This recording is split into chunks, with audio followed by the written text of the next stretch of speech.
प्रिय छात्रों, आज हम लोग राष्ट्रीय जनवादी कांग्रेस की स्थायी समिति की रचना, उसके अध्यक्ष का निर्वाचन, साथ ही उसकी कार्य शक्तियों का अध्ययन करेंगे। इसके अतिरिक्त उसकी वास्तविक स्थिति को जानने का भी प्रयास करेंगे। राष्ट्रवादी कांग्रेस की स्थायी समिति को जनवादी कांग्रेस का स्थायी अंग कहा गया है। चीन के नवीन संविधान के अंतर्गत राष्ट्रीय जनवादी कांग्रेस की स्थायी समिति की स्थिति बहुत अधिक महत्वपूर्ण और व्यापक है।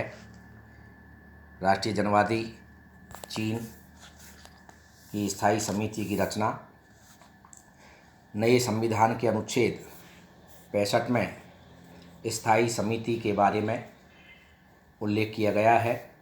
इसके अनुसार स्थायी समिति में एक अध्यक्ष, कई उपाध्यक्ष, महासचिव तथा अन्य साधारण सदस्य होंगे।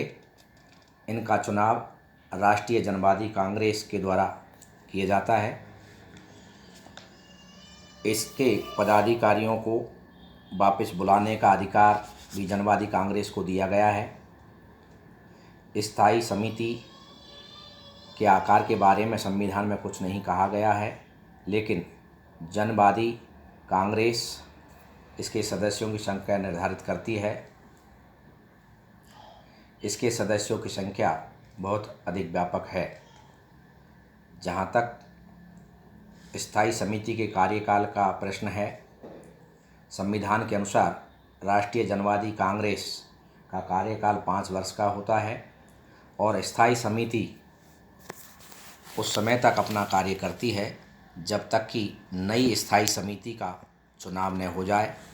अतः स्थायी समिति का कार्यकाल सामान्यतया 5 वर्ष से अधिक होता है। यद्यपि राष्ट्रीय जनवादी कांग्रेस का कार्यकाल बढ़ जाए, जो स्वाभाविक रूप से इसका कार्यकाल भी बढ़ जाएगा, इसकी बैठकों के संबंध में केवल यह कहा गया है कि वह स्थायी निकाय है और इसकी बैठकें किसी भी समय बुलाई जा सकती हैं। बैठक की अध्यक्षता अध्यक्ष करता है और उपाध्यक्ष उसकी सहायता करते हैं। स्थायी समिति का अध्यक्ष स्थायी समिति का अध्यक्ष स्थायी समिति की अध्यक्षता करता है तथा उसकी आज्ञा और निर्णयों पर हस्ताक्षर भी करता है, लेकिन उसे अलग से कोई अधिकार प्राप्त नहीं है। सैद्धांतिक रूप से वह पूर्व सोवियत संघ की प्रेसिडियम के अध्यक्ष के समतुल्य दिखाई पड़ता है, लेकिन व्यवहार में उसे यह भी मान्यता प्राप्त नहीं है जो प्रेसिडेंट के अध्यक्ष को प्राप्त है। स्थायी समिति की शक्तियाँ और कार्य। नए संविधान के अनुच्छेद 67 में चीन की स्थायी समिति के कार्य और शक्तियों का वर्णन किया गया है, जो निम्न प्रकार है। नंबर 1, यह संविधान की व्याख्या करती है तथा संविधान के क्रियान्वयन का निरीक्षण करती है। नंबर 2, उन कानूनों का निर्माण व संशोधन करती है जो राष्ट्रीय जनवादी कांग्रेस के क्षेत्राधिकार में नहीं है। राष्ट्रीय जनवादी कांग्रेस के 17वें काल में कानूनों का निर्माण तथा विद्यमान कानूनों में आंशिक संशोधन करने का कार्य स्थायी समिति करती है। नंबर 4, यह संविधियों की व्याख्या करती है। नंबर 5, राष्ट्रीय जनवादी कांग्रेस के 17वें काल में आर्थिक और सामाजिक विकास की योजनाओं तथा बजट को स्वीकृति प्रदान करना। नंबर 6, यह राज्य परिषद, केंद्रीय सैनिक आयोग, सर्वोच्च जन न्यायालय तथा सर्वोच्च जन प्रोक्योरेट के कार्यों का निरीक्षण व जांच करती है। नंबर 7, राज्य परिषद द्वारा निर्मित उन प्रशासनिक नियमों, आदेशों तथा निर्णयों को यह रद्द कर सकती है जो संविधान के प्रतिकूल हैं। नंबर 8, स्थानीय निकायों द्वारा निर्मित उन निर्णयों व नियमों को वह रद्द कर सकती है जो संविधान के प्रतिकूल हैं। नंबर 9, जब राष्ट्रीय जनवादी कांग्रेस का अधिवेशन न चल रहा हो तो मंत्रियों के चयन, ऑडिटर जनरल तथा राज्य परिषद के महासचिव के चयन के बारे में यह निर्णय करती है। नंबर 10, जब राष्ट्रीय जनवादी कांग्रेस का अधिवेशन न चल रहा हो तो केंद्रीय सैनिक आयोग व इसके सदस्यों के चयन के बारे में निर्णय करती है। नंबर 11, सर्वोच्च जन न्यायालय के सभापति के परामर्श से सर्वोच्च जन न्यायालय के सभापति तथा अन्य न्यायाधीशों, न्यायिक समिति के सदस्यों, सैनिक न्यायालय के सभापति की यह नियुक्ति करती है। नंबर 12, यह उन प्रोक्यूटरेट जनरल तथा प्रोक्यूटरेट समिति के अन्य सदस्यों की भी नियुक्ति करती है। नंबर 13, विदेशों में नियुक्त किए जाने वाले प्रतिनिधियों की नियुक्ति व पदच्युति करने का भी इस समिति को अधिकार है। नंबर 14, विदेशों में किए जाने वाले समझौते व संधियों का पुष्टिकरण यही समिति करती है।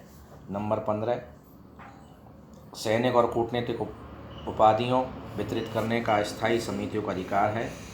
16, राज्य की ओर से दिए जाने वाले पदक तथा उपाधियाँ इसकी स्वीकृति से ही दी जाती हैं। 17, विशेष क्षमादान देने का इसको अधिकार है। देश पर आक्रमण होने पर युद्ध के प्रतिरोध हेतु निर्णय लेने का इसको अधिकार है। इसे आम लामबंदी तथा आंशिक लामबंदी घोषित करने की शक्ति प्राप्त है। नंबर 20 मार्च 2004 ईस्वी में किए गए संशोधन के अनुसार संपूर्ण देश किन्हीं प्रांतों, स्वशासी प्रदेशों या केंद्रीय सरकार के अधीन प्रत्यक्ष नियंत्रण वाले नगरपालिका क्षेत्रों में आपातकाल की स्थिति की घोषणा करने का इसको अधिकार है। नंबर 21, राष्ट्रीय जनवादी कांग्रेस द्वारा सौंपे जाने वाले अन्य समस्त कार्य करने का इसको अधिकार है। यह बहुत ही व्यापक प्रावधान है जिसके आधार पर जनवादी कांग्रेस इसे कोई भी कार्य सौंप सकती है। स्थायी समिति की वास्तविक स्थिति। संविधान के अनुच्छेद 69 के अनुसार स्थायी समिति को राष्ट्रीय जनवादी कांग्रेस के प्रति उत्तरदायी बनाया गया है तथा इसे अपने समस्त दायित्वों का प्रतिवेदन जनवादी कांग्रेस को प्रस्तुत करना होता है। स्थायी समिति की शक्तियों और कार्यों से स्पष्ट है कि इसका अधिकार क्षेत्र व्यापक और बहुमुखी है। राष्ट्रीय जनवादी कांग्रेस के स्थायी निकाय के रूप में जनवादी कांग्रेस के अधिकारों का बहुत अधिक सीमा तक इसी के द्वारा संपादन किया जाता है। इसे राज्याध्यक्ष की तरह महत्वपूर्ण अधिकार तो प्राप्त है ही, एक दृष्टि से राष्ट्रीय संसद भी है, मंत्रिपरिषद भी है और सर्वोच्च न्यायालय भी है। इसलिए रॉबर्ट एलिगेंट ने इसे सरकार की सर्वोच्च संस्था कहा है।